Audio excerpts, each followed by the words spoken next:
Okej.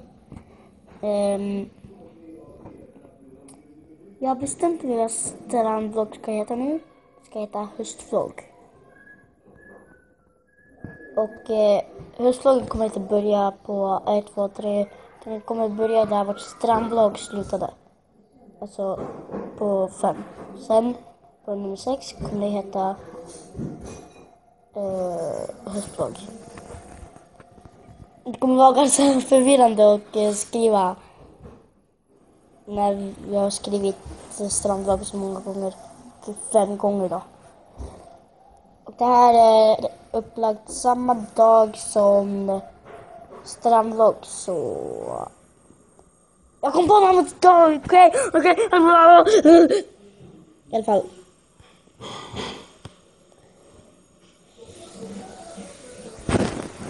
Jag undrar hur många prenumeranter jag har. Jag har inte kollat den.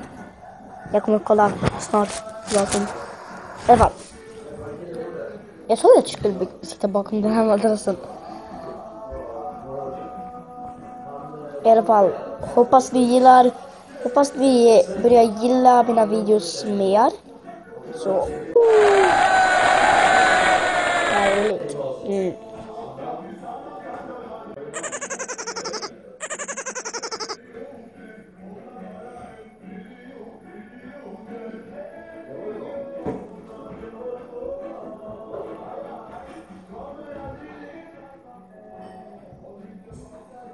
I alla fall.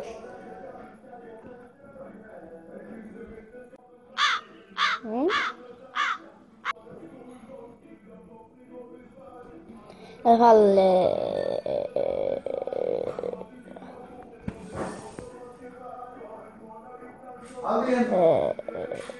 Vad? Jag ska äta tacos nu, så hejdå. Hoppas inte ni blev sugna på tacos.